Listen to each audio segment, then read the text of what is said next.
Hứa Khải tiết lộ nữ diễn viên được anh yêu thích nhất trong một chương trình phát sóng trực tiếp, khi câu hỏi đơn giản lại dẫn đến một câu chuyện sâu sắc về cảm xúc và lựa chọn trong thế giới giải trí, nơi mọi ánh nhìn đều bị soi chiếu và mọi lời nói đều có thể trở thành tiêu đề. Một câu hỏi tưởng chừng rất đơn giản như nữ diễn viên mà Hứa Khải yêu thích nhất là ai, lại không hề dễ trả lời, bởi vì đôi khi yêu thích không chỉ là một cái tên, mà là cả một hành trình cảm xúc. Khi nói về nữ diễn viên yêu thích, nhiều người sẽ nghĩ ngay đến người từng hợp tác nhiều lần, người có chemistry tốt trên màn ảnh, hoặc người được nhắc đến trong phỏng vấn. Nhưng với Hứa Khải, mọi thứ dường như không đơn giản như vậy.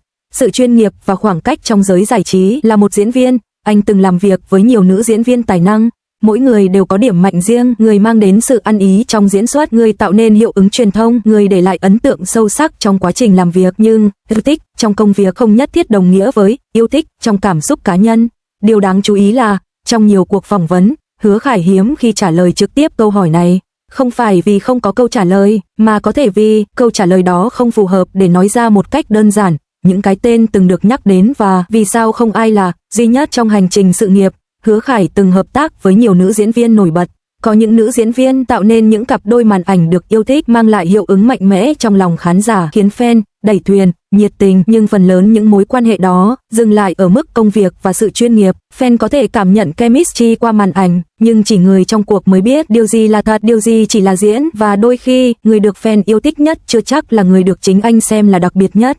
Một cái tên không thể không nhắc đến, nếu có một người thường xuyên được đặt vào câu hỏi này, thì đó chính là Đàm Tùng Vận. Khác với những mối quan hệ thông thường trong giới giải trí, sự kết nối giữa Hứa Khải và Đàm Tùng Vận thường được cảm nhận là tự nhiên, không gượng ép và mang tính cá nhân nhiều hơn, không cần lời xác nhận trực tiếp, nhưng qua nhiều khoảnh khắc, ánh mắt, cách quan tâm, những hành động vô thức, người ta có thể cảm nhận rằng cô không phải là một nữ diễn viên bình thường trong cuộc đời anh. Nếu với người khác là sự hợp tác, thì với cô có thể là sự quen thuộc, không cần cố gắng, không cần thể hiện, chỉ cần ở cạnh nhau đã đủ tự nhiên. Không thể nói ai là số 1, ai là số 2, bởi mỗi người mang lại một cảm xúc khác nhau. Có những người, nếu thực sự đặc biệt, thì không cần phải nói ra, không phải vì muốn giấu, mà vì nói ra lại khiến nó trở nên đơn giản hóa. Nhìn vào cách Hứa Khải xuất hiện trong những khoảnh khắc quan trọng, lặng lẽ quan tâm và sẵn sàng đứng ra bảo vệ, có lẽ câu trả lời đã nằm ở đó. Góc nhìn sâu hơn, yêu thích hay quan trọng nhất. Có thể câu hỏi ban đầu là anh yêu thích nữ diễn viên nào nhất, nhưng sau tất cả, câu hỏi thực sự nên là ai là người khiến anh không thể thay thế, và đôi khi hai câu hỏi đó không giống nhau.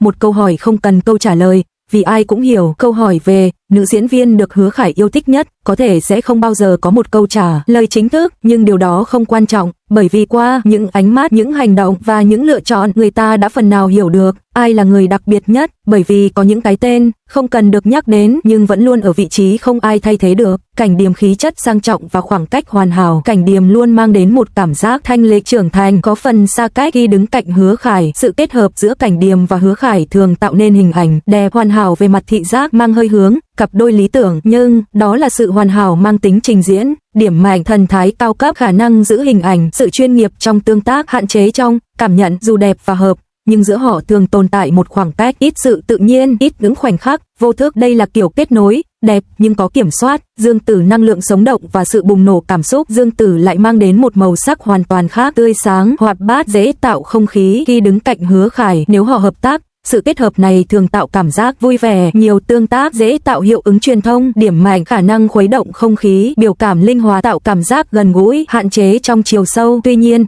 kiểu kết nối này thường thiên về sự vui vẻ nhất thời, ít chiều sâu nội tâm. Đây là kiểu kết nối rực rỡ nhưng mang tính khoảnh khắc.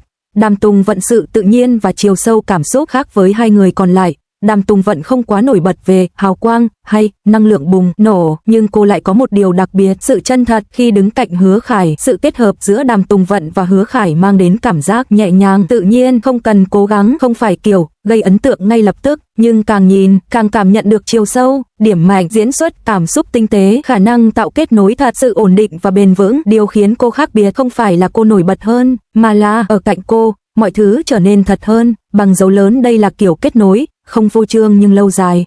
So sánh tổng thể, ai phù hợp với Hứa Khải nhất? Nếu đặt ba người vào cùng một hệ quy chiếu, tiêu chí Cảnh Điềm, Dương Tử, Đàm Tùng Vận, hình ảnh sang trọng, hoàn hảo, năng động, tươi sáng, dịu dàng, tự nhiên, cảm xúc kiểm soát tốt, bùng nổ, ổn định, sâu sắc, chemistry đẹp. Về hình ảnh, dễ tạo hiệu ứng tự nhiên, chân thật, độ lâu dài, cảm nhận trung bình, ngắn hạn, dài hạn. Góc nhìn cuối cùng, không phải ai tốt hơn, mà là ai phù hợp hơn, không thể nói ai giỏi hơn, ai đẹp hơn, ai xứng đáng hơn, bởi mỗi người đều có giá trị riêng, nhưng nếu xét về sự phù hợp với Hứa Khải thì câu trả lời có thể nằm ở người khiến anh thoải mái nhất, người khiến anh không cần phải diễn, người mà khi ở cạnh anh là chính mình, và đó thường không phải là người rực rỡ nhất, mà là người khiến mọi thứ trở nên đơn giản. Kết, một lựa chọn không nằm ở lý trí, mà ở cảm xúc. So sánh có thể đưa ra nhiều kết luận, nhưng trong tình cảm không có bảng xếp hạng, chỉ có một điều duy nhất, ai là người khiến trái tim lựa chọn, và đôi khi câu trả lời không nằm ở lời nói, mà nằm ở những khoảnh khắc rất nhỏ, nhưng không thể thay thế. Buổi phỏng vấn diễn ra trong một không gian yên tĩnh, không phải sân khấu lớn, không có ánh đèn chói mắt, chỉ là một căn phòng nhỏ,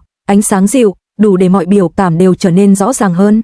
Phóng viên mỉm cười, hỏi một câu tưởng chừng rất quen thuộc trong tất cả những nữ diễn viên anh từng hợp tác, ai là người anh yêu thích nhất? Câu hỏi vừa dứt, không khí chững lại, Hứa Khải không trả lời ngay, anh cúi nhẹ đầu, như đang suy nghĩ, nhưng cũng như đang chọn cách nói. Câu hỏi này, anh khẽ cười, thật ra không dễ trả lời. Phóng viên hỏi tiếp, vì có quá nhiều người, hay vì anh không muốn trả lời? Anh lắc đầu, không phải không muốn trả lời, một khoảng dưng, mà là nếu trả lời bằng một cái tên thì sẽ không đúng. Anh nói về từng người nhưng không theo cách mọi người nghĩ, anh không né tránh nhưng cũng không trực tiếp. Khi làm việc với Cảnh Điềm, tôi học được sự chuyên nghiệp và cách giữ hình ảnh. Với Dương Tử, tôi cảm nhận được năng lượng rất tích cực, rất dễ khiến không khí trở nên thoải mái. Anh nói rất tự nhiên, rõ ràng, không thiên vị, nhưng khi đến cái tên cuối cùng, anh dừng lại lâu hơn. Phóng viên không hỏi, chỉ chờ, và rồi anh nói, khi ở cạnh Đàm Tùng Vận anh không hoàn thành câu ngay, tôi không nghĩ quá nhiều, không phải một lời khen lớn, không phải một câu nói gây ấn tượng mạnh, nhưng chính sự đơn giản đó lại khiến người nghe dừng lại.